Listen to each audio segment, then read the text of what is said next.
It's the early 2000s. The album Songs About Jane has hit the Billboard charts and stole the hearts of fans around the world.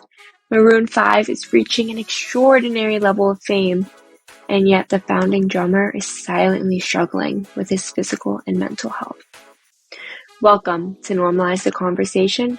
I'm your host, Francesca Reicherter, and today I'm joined by the founding drummer of Maroon 5, current mental health professional and advocate, and author of Harder to Breathe, a memoir of making Maroon 5, losing it all, and finding recovery, Ryan Dusick. Join us as Ryan discusses how he overcame challenges and found hope within his recovery.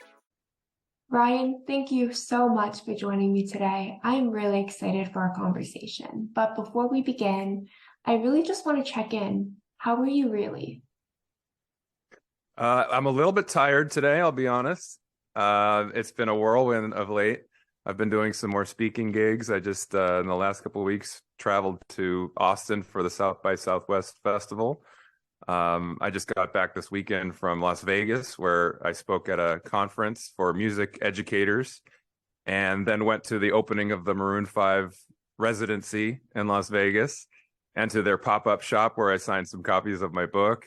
And just getting back into my work week now, where I'm actually, I spoke just last night as well at Book Soup in Hollywood, kind of a conversation between two authors. And today I have a bunch of clients after this, so it's a lot, but it's all exciting stuff. It's a good way to be exhausted. Definitely. You have so much going on. How do you maintain your mental health in the midst of all of that? Well, I'm at that point right now where things are ramping up and I'm having to really exercise the practice what I preach, right? Because, when I was on the road back in 2002, 3, 4, I didn't have many coping skills for the demands that were being presented to me. And I really did suffer as a result. I ended up breaking down over time, and that led to me having to leave the band. At this point in my life, I have a lot more coping skills, a lot more knowledge and understanding about self-care and how to, how to set boundaries, how to find the time and the ways to make sure that I'm advocating for myself and taking care of myself. But it is at a certain point, it's a good problem to have too much good stuff coming in and on your plate. I wish that for everyone, right? But we do need to know our limits, right? And we do need to know that at the end of the day, we're just human beings who need sleep and need some downtime to recuperate. And so I'm right about at that threshold where I'm like having to kind of implement some of those techniques and make sure that I'm taking care of myself. Right now, the thing is that everything I'm doing is inspirational, really. I'm in service. I'm helping people as a therapist, and I'm speaking to people and talking about the things I've learned. So it is uplifting. It is these are things that fill me up. But at a certain point, again, once you pass a certain threshold, even things that fill you up can be depleting, right? So it is a challenge, and but I know that I'm up for the challenge this time. It's hard to turn things down when they sound exciting, but you can do everything. You just can't do everything at once, right? Oh, yes, absolutely. And it's really important when you have the coping skills and the self-care practices in place and you know what to do. And when it's all really good things that you're looking forward to, that you're enjoying, when it's all positive and uplifting and exciting. But going back into 2002, back in the 2002, 2003, when all of a sudden, like you describe in your book, 11 years in the making, is suddenly best new artist and things are starting to ramp up. What was that journey like for your mental health? How did it all start? Well, I didn't really have a concept of mental health. This wasn't a dialogue that we were having, in the public discourse 20 plus years ago. And I certainly didn't have the kind of self-awareness back then as a young man to understand that there were things that I had that were challenging me even before, the pressure ramped up. I think looking back, I was an intense young man. I put a lot of pressure on myself to perform to a very high level, perfectionistic by nature. Sometimes it would come out in obsessive compulsive kind of behavior, trying to control things that are really beyond my control. And I think that I'm also, I think by nature, I've realized that I'm an introvert, but I'm also an extrovert at times. But in those days, I was more introverted, and I think I need downtime. I need time to recuperate. Being on all the time is a challenge for me. Being around people and having to kind of show up and be your best self 24/7 can be exhausting. And so that wasn't a major problem for me for a long time in the band because, we went on the road in 97 for about 6 months, and that was challenging for me. It was tiring, and I felt myself getting a little worn down. But it didn't get to the level where we were having a lot of success and it becoming presenting a real problem for me until we were a couple of years into touring on the album Songs About Jane in 2002 and 3. We were just working that album nonstop, going around the country over and over and over again, and then eventually going overseas.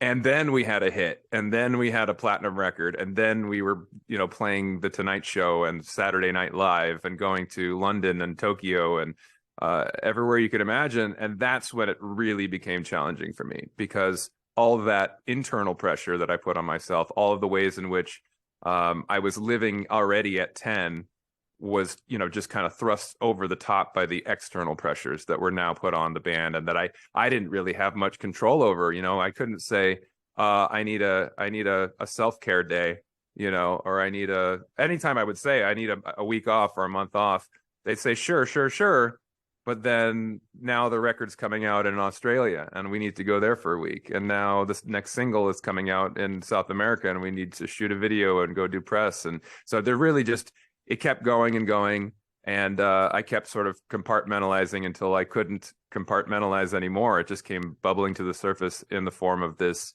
really a nervous breakdown. It was a physical breakdown, but at the time, that's kind of how it manifested.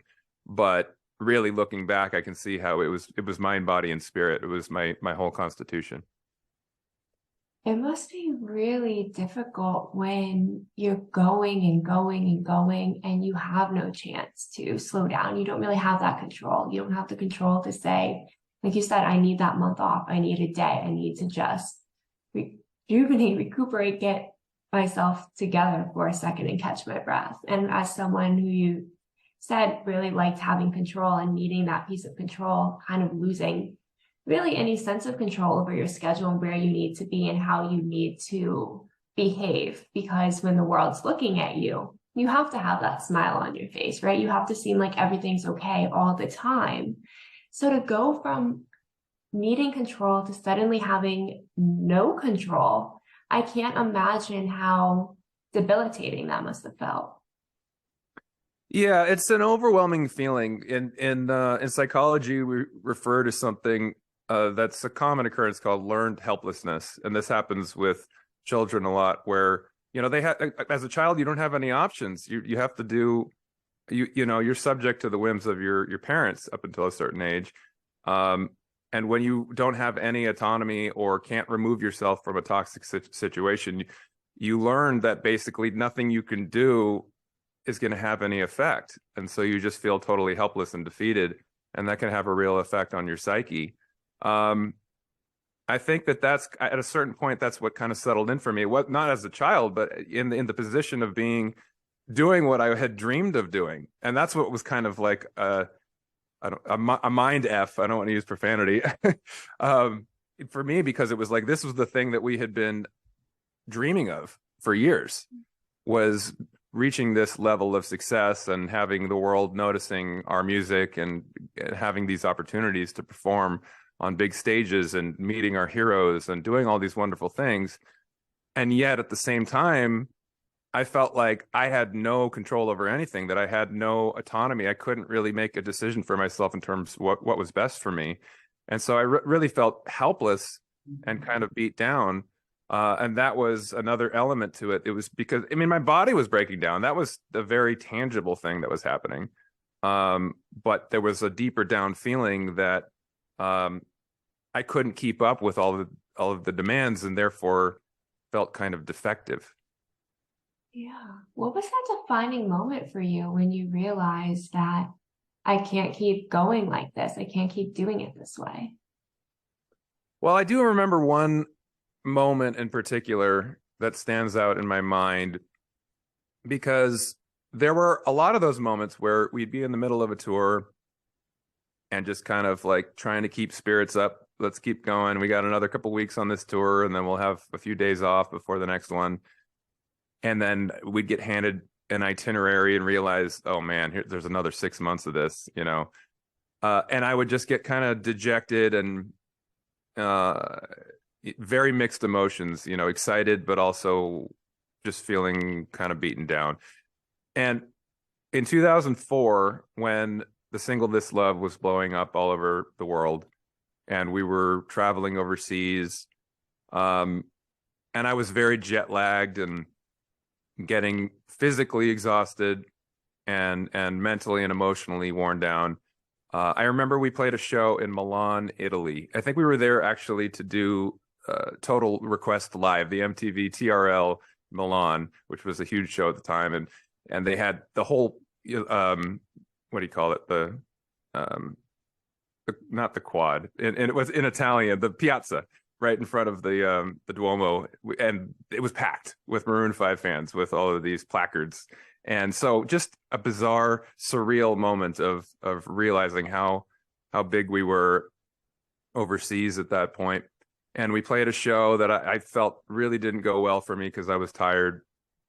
And I just remember we were in a van on the way to the airport, international airport. I don't know where we were going from there, but it was one of those days, and I was feeling tired and worn down, and they handed us the new itinerary. We were supposed to have a month off, and now that month was filled with a trip to Australia or Japan or whatever it was, and really now it was down to a few days that we'd have in LA back home to try to rest and recuperate, and I just hit the wall at that point. It was really kind of my breaking point. And I remember being at the airport in Milan and just kind of hunched over right in the middle of the international terminal with a backpack on and my head down, and people just walking by me on either side of me all around, going to their flights around the world, and very cinematic in my memory.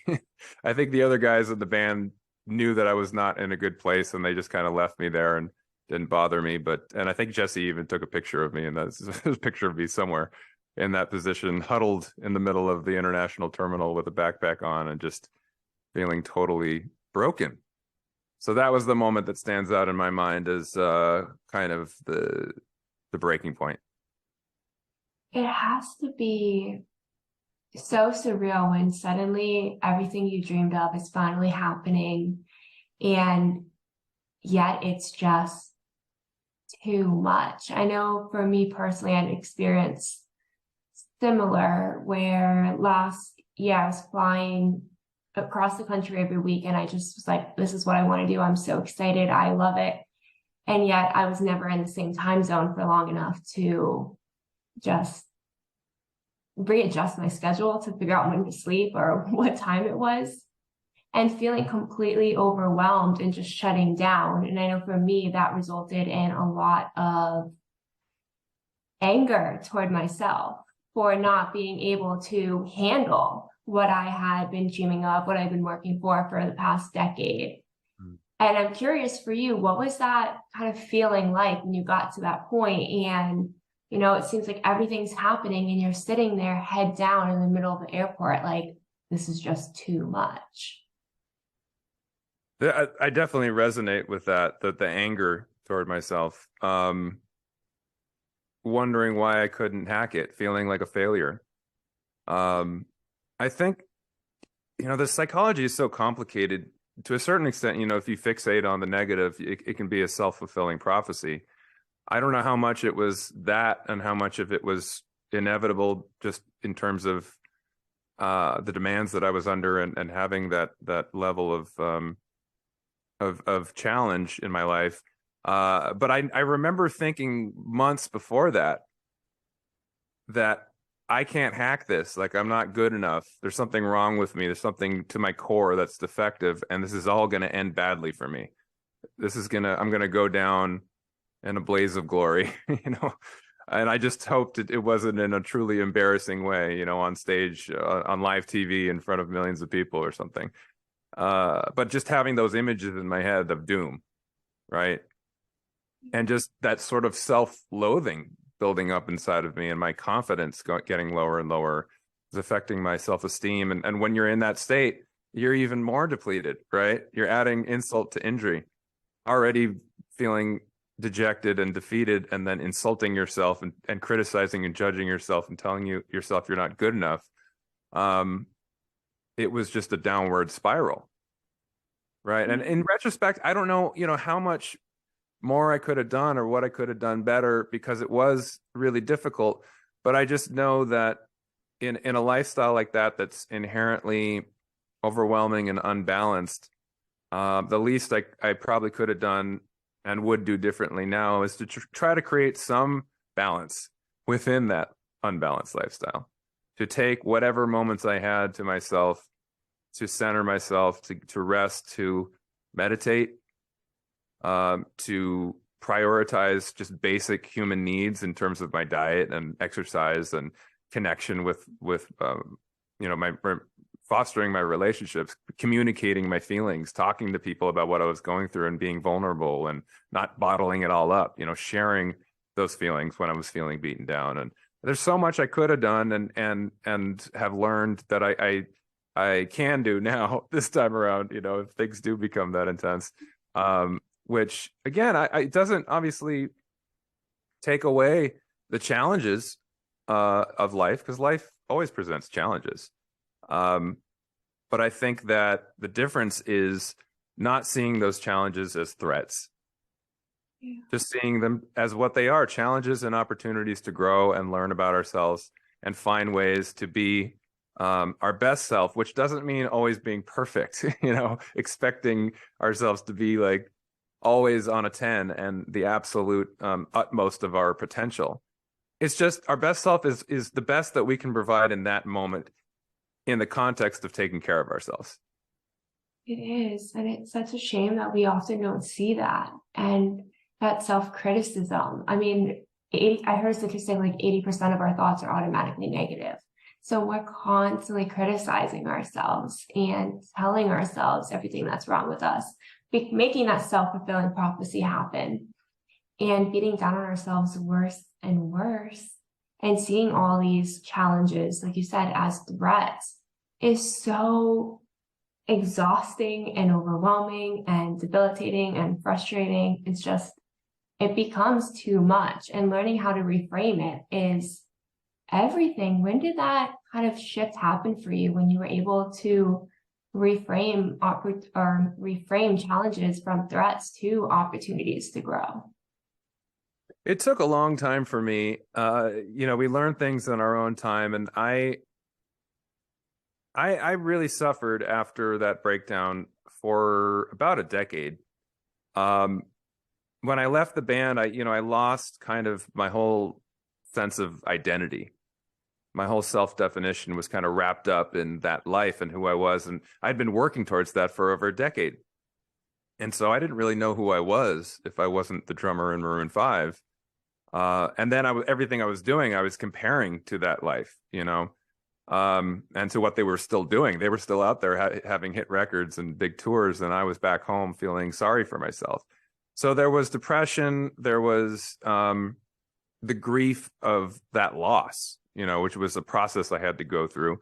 And I was self-medicating with alcohol and medicating, going to doctors and, being prescribed whatever I thought would be the fix, but not really willing to do the work or to change anything, really, just kind of stuck in this loop of feeling sorry for myself. And it was a process I had to go through. And really the difference in terms of being able to reframe all of it for myself started when I went into recovery for alcoholism.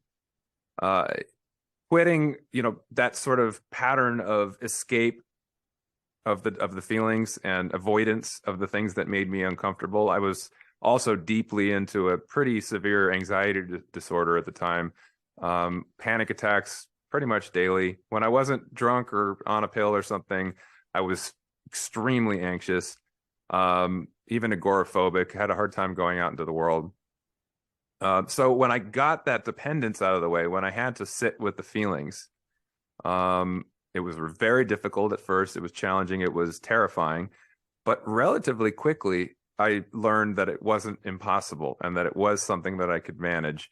And that when something terrifying presented itself and I was able to sit with it, sit with the pain, sit with the discomfort of anxiety, and just walk through it and find ways to cope with it that were healthier. Within a month or two, I felt empowered by that process. And I realized that I had things to offer and things to do in this life that were important enough to stop running away from the things that scared me, right? Because I felt like I had lost my purpose when I left the band, but early in recovery, I felt a new sense of purpose in the connection that I was feeling to the recovery community, and the purpose of being of service to people. Helping others was a way of getting out of my own self-obsession, the ways in which, as an addict or anyone who's struggling with mental health challenges, can feel very alone and very isolated and wholly fixated on what it is that is painful in that moment. So being of service was a wonderful way to get out of self in that way, and to focus on what I can give rather than what I need to feel better. And I kind of got addicted to that feeling. I suppose it was a replacement addiction, which can be problematic if you're just replacing one addiction for another. But in this case, it was so uplifting and inspirational for me, and motivating for me to change, for me to grow, for me to continue to walk forward into spaces that were uncomfortable, but would bring opportunities and possibilities into my life. So that just became something that I was really looking forward to on a daily basis, and going to meetings. And I ended up volunteering at a recovery center for 2 years, just going in and telling my story and sharing and articulating ideas about recovery, and just listening to people, hearing their stories and offering some feedback and encouraging them. And I found new talents and old talents that I had forgotten about, and realized, like, oh yeah, there's a lot more to me than just whether or not I'm in that successful band. I have a brain, and I have a heart, and I have a spirit, and I can share these things with the world. And by crawling into a bottle, of alcohol or pills, I was making that impossible. And so just by being present, just by sitting in the present moment, sometimes in a difficult way, other times in a really powerfully inspirational way, I could walk forward and really do things that would be both beneficial to me and beneficial to others. So that led me into, reframing was just the kind of the start. It led to really repurposing my whole life. I went back to school to become a therapist. And in the process of doing that, I wrote this book, Harder to Breathe, which is my story. That is, I think, entertaining if you like music, and I think that the story is interesting, but really the purpose is to be of service, to offer hope, to share some of the things I've learned. And so reframing just turned into this whole new mission for me, where I'm speaking about mental health and how my life has been changed forever. First in the negative, but now in truly inspiring, positive way. Ryan, you are absolutely incredible. I remember reading through your book and feeling so connected to that idea of working so hard endlessly for something that you want, building your whole identity around it, figuring out who you are and who you want to be, and everything starting to work and it going well, and feeling, I don't want to use the word unfulfilled, but just feeling it's just not right. It's not right in that moment. It's just not the right thing for you.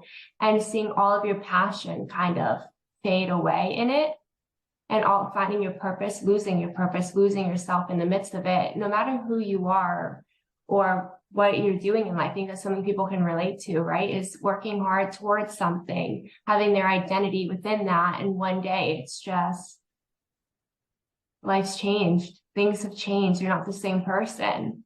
And being able to see how you were able to rediscover your passion, your purpose, figure out who you are in a completely different realm, and yet still hold on to that piece of that story was so amazing. Like you said, it's so isolating. It's really, really isolating when you're struggling with your mental health, when you're struggling with addiction, when you're struggling with anything, because there's not a lot of conversations. And even when they are, when you're telling yourself all the reasons you're not good enough and you're talking down to yourself, you're not as likely to want to open up about it because you're adding so much shame to yourself. And that's a completely normal thing that we all do, right? We talk down to ourselves. We're all the biggest critics of ourselves. And yet that conversation is not often held. So to see it in your story and get to really experience all of it with you, I mean, from like the middle school days to where you are now was, for me, really awesome. And I've enjoyed reading your book so much. Thank you very much. I appreciate that. You know, you touched on something that's interesting for me. You know, you mentioned holding on to a piece of that, even though that was a time in my life that was really painful and that I lost myself. That has been the sort of unintended amazing thing about this whole process for me, because writing the book was a way of finding closure for me. It was therapy for me, to kind of just really finally, after a few years of recovery and having done all my own therapy and really feeling like I was in a good place, I wanted to go back and put my story into a narrative as a way of really kind of the final step of processing the trauma of all of it, right? And it did that for me. And it was wonderful. And I felt ready to move into this new part of my life where I'm focusing on mental health advocacy and helping people. And then in the process, I realized, oh yeah, I wrote a book about Maroon 5. Like that, my past is probably going to come back into my life. I hadn't even really thought about that. And it has been this wonderful thing where now I'm connected to it again in a positive way, because I'm adding a little bit to the legacy of the band in telling my story and the early years of the band, but I'm also able to find a place of gratitude of everything that I got to experience, even though it ended badly for me. I'm able to go back to those. I mean, for the longest time, I couldn't like watch videos of us or listen to those records without feeling a little tinge of pain. And now it's like I just got back from going to their show in Vegas and just having a ball and it being a lot of fun and just feeling more connected to those guys and to their music than I have in a long time. And that was the unintended effect of writing this and you know, making this the sort of the space that I moved into at this point in my life. And none of that would have happened if I hadn't taken that step. So it really is amazing how the past and present can come together, and you can find closure on something that had been painful. And sometimes you can even find a silver lining that ends up bringing something positive into your life and an appreciation that you didn't know you had. It really sounds like writing the book was like rewriting that narrative for you in your mind and everything you went through. Was it easy to write about? Well, yes and no. It's a complicated answer to that question because I was really in the zone with this book. I was looking forward to it. I would go to bed every night, you know, at a point where I had been working on it so much that I couldn't see straight and I was stumped. I was like, I don't know what to do with this section. And then I would wake up every morning and I was like, I got it. I know what I need to do. And I'd go right back to work. And so it was easy in that regard. Like I really felt like I found my voice at a certain point and was really wrapped up in it and wanting it to be not just, you know, a chronicle of my life, but a narrative, as you say. I wanted it to be like a novel that you couldn't put it down, even if you weren't a Maroon 5 fan or you didn't know who I was or anything like that. But the other side of that was that it was like therapy, in that sometimes it's difficult. It's not always just rainbows and butterflies, to quote Adam. It's you know, when I was writing about the fun stuff, when I was talking about the early years of the band and the inspiration we had together and the closeness and camaraderie as friends, it was fun and it was inspirational and it was uplifting and I was having a great time writing it. And then I hit the parts that were really difficult and really painful, and I had to go back to that place. I had to really sit in even things that I was like, I know I'm going to tell this story, but I didn't realize I have to go this deep into it. I have to really go back there and process the feelings, what it felt like to be in that place. If I'm going to write a book that's going to be relatable, I have to be as vulnerable as I can possibly be. And in order to do that, I have to go back to that place. And so it was very difficult in those times. Um, I felt right back there in that place, and it was painful. But ultimately, it was wonderful because it was that level of processing of the feelings and the trauma that I hadn't fully done yet, and that was my opportunity to do it in writing this book. So it was both. It was wonderful and painful, and ultimately therapeutic. I love that. I mean, in that book, you could really feel what you were feeling. I remember reading about how when you were first not going on tour and you went home and having that conversation with Adam and saying, like, I don't want you to do this without me, Mm. right? And kind of feeling that and what that was like to have to admit that I can't do it and I'm not right here, right now, and able to do it, but I really want to. And that like heart-wrenching moment of seeing the amount of pain you were in, both mentally and physically from what you were going through, as well as from watching this chapter of your life starting to get to an end. Yeah, it was particularly painful because we were all best friends, and we had started this band together. And, Adam in particular, he and I were like kind of yin to each other's yang, just kind of opposites in some ways, but almost like soulmates in other ways because we balanced each other. We were, I think, complementary personalities, and creatively we challenged one another. Um, he was kind of the impulsive but extremely inspired natural talent, and I was kind of more focused and organizational and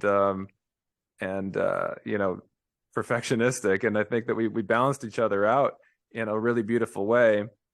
And so to get to that moment where I knew that the guys that I cared about so much and that were my biggest supporters were seeing me suffering and failing, really, and having to grapple with, the elephant in the room. We weren't really even discussing what was going on completely.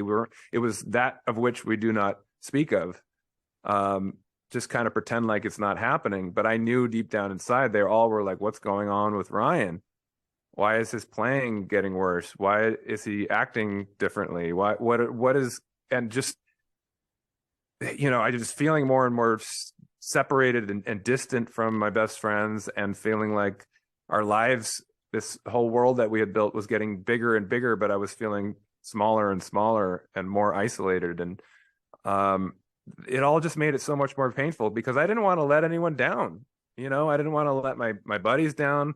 We were like, four and then five guys that were off on a mission in the army together, really fighting a battle. And I didn't want to let them down any more than they wanted to let me down. I didn't want to let my family down.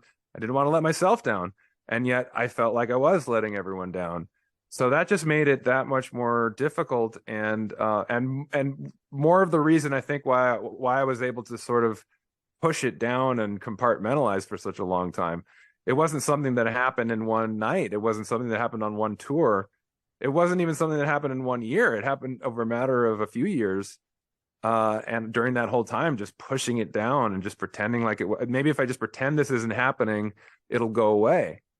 But we all know that's not a very effective way to deal with something that's challenging us. It just comes bubbling back up even stronger the more you push it down. And in that moment, there was just no denying it anymore. So that's what made it so hard. Yeah, it's terrible when you're pushing something down for so long, just like stay down beneath the surface a little bit longer, let me get through. And suddenly it comes up. It all comes up and you can't push it down any longer. And getting to that point a lot of people aren't able to really admit that to themselves because it's terrifying. Like, let's be honest, it's completely terrifying and overwhelming.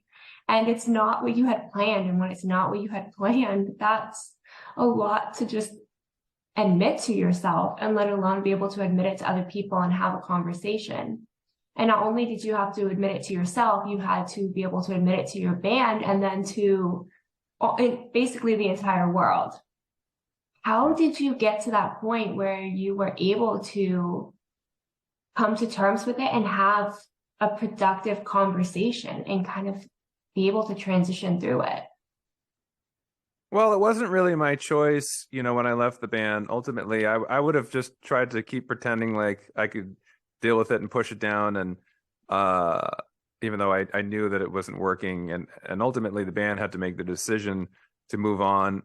I would like to think that I handled it with grace, but I don't think I really did. I was in a place of pain, and I was just desperate, and I don't, we didn't really have a productive conversation about it. I mean, Adam kind of just had to make the managerial decision at a certain point to say, this isn't sustainable anymore and we need to move on. And I held on to anger, I think, for a while. But I think deep down inside, I was more angry at myself than I was at them. I couldn't really blame them, There were ways in which I thought they could have handled it better too. I mean, we were all young men in our 20s, and what did we know? We didn't have, a ton of emotional maturity, or none of us had gone through anything like this before. But I knew deep down inside, like this was painful for them too. This wasn't something that they were just like, oh yeah, we'll find another drummer and that'll be great. We were brothers. We had started the band together. We'd been together for over a decade. So it wasn't easy for them either. And I knew that. But it took time. It took time to be able to put that all into perspective and to realize that, things would never be the same as they were. You don't know that you're in the good old days when you're living them, right? But over time, I think, time heals all wounds to some degree. And I'm in a place now where I feel connected to Adam in a positive way. We're not obviously as close as we were when we were making music together all the time. But I'm happy for him and he's happy for me. And when we talk, it's a beautiful thing. And I'm always happy to see the guys when I get the chance to. And I would love to have more productive conversations with them at this point in our lives. I hope that our lives do in some ways have opportunities to be more entwined again in one way or another. I don't know if that'll happen or not, but it's just nice to be able to support them in any way that I can, and vice versa. So yeah, I don't know. I don't know if it was ever that productive conversation that you refer to, but I know that things worked out and they're in the best way that they could over time, and our relationship and where we're all at is pretty positive at this point. That's really great to hear. And these conversations that you have every single day are very, very inspiring and helpful to so many people. As we're starting to wrap up, what are some of the tools that you learned along your journey that have really helped you get to this place that you're in today?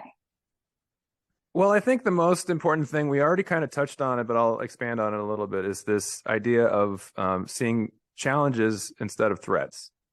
For the longest time, I saw everything as threatening to me, and I was living a life of fear, terrified of everything, and trying to avoid the pain and discomfort. And I think the remedy for that is having a mindset of growth, right? It's for me, it's been just being open to the possibilities that come with challenges, not threats, right? Because most things in life are surmountable. I mean, if it's a genuine threat and you have to run away from it, that's a legitimate thing if there's a lion chasing you. But most of the times when we have anxieties, there's no lion chasing us, right? There's just something that's intimidating to us or makes us feel nervous or scared, or and when we walk towards those things, for me, that's been the most powerful thing. at a certain point, I realized when I walked towards those things, I would be able to sit with it. And the next time I did it, it wasn't as scary. It wasn't as intimidating. And I would do it a little bit better than the first time. And that was empowering. And it made me realize I want to do these things that make me uncomfortable. And I want to, just kind of push myself into spaces that offer those kinds of opportunities.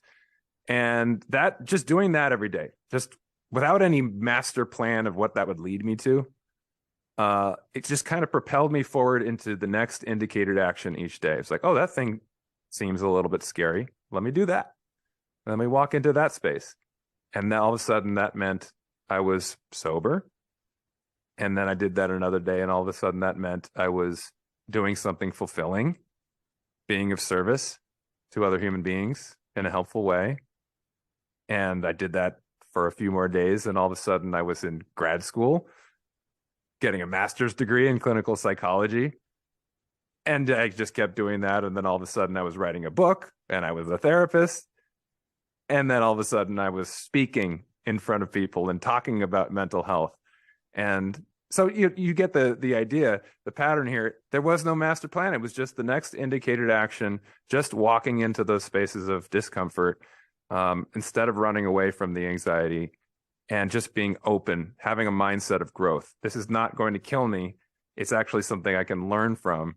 And in learning from it, I'll grow. And that leads to ultimate fulfillment and contentment in life, which is so much greater than any immediate high that I could feel in this moment. And so I just been holding on to that feeling, chasing that feeling, and it hasn't steered me wrong so far. I don't know. I can't speak for the future, but I have a feeling that if I maintain that mindset, it'll continue to bring me into places that are purposeful, meaningful, and fulfilling.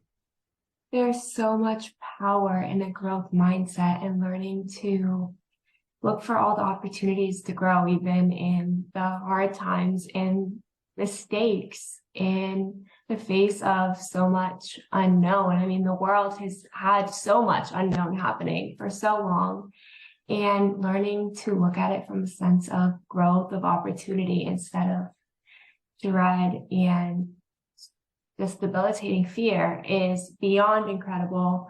Ryan, you are amazing. As we wrap up, what's one last piece of advice you would like to share with our audience? I think if I would go back and give my younger self some advice, there's one thing that I would tell myself, and so I'll say this. Stay teachable. I think one of the things that challenges us most as young people in our teens or 20s is the pride of youth, which can cause us to be defensive. We don't want to feel like we're not good or feel invalidated, or we already are so judgmental of ourselves that we don't want to hear that from others. It's anything that could be perceived as criticism. So oftentimes we get defensive and we don't take in information that could actually be helpful. I know I can only speak for myself, obviously. That was the place that I was in when I was 18, 19, 20 years old. And the advice I would give my younger self is, sometimes criticism is helpful. Sometimes there are things to learn that would actually aid me in my journey. If I hadn't been so closed off to some of those things, I might have avoided some of the pain that came from not learning those lessons earlier in life. So stay teachable. Be open to the idea that it's okay to not have all the answers. It's okay that I don't know everything and that I'm not perfect at everything yet. Life is a process and a journey in which we're constantly integrating new information into the way that we're living our life. And so if you're open to that information, if you're open to those opportunities for learning and growth, it's only going to benefit you that much more. It's okay to not have all the answers. I wish I had known that when I was just a few years younger. Ryan, thank you so much for joining me today. Thank you so much for listening to Normalize the Conversation. Don't forget to subscribe, rate, and review. This podcast is an initiative of Inspiring My Generation, focusing on normalizing the conversation, bringing education and awareness to the forefront, and amplifying global voices to spark change and hope. Inspiring My Generation is a 501c3 nonprofit organization on a mission towards suicide prevention through awareness, conversation, education, and support. Connect with us on Instagram at Inspiring My Generation and visit our website inspiringmygeneration.org to learn more about our work and how you can make a difference.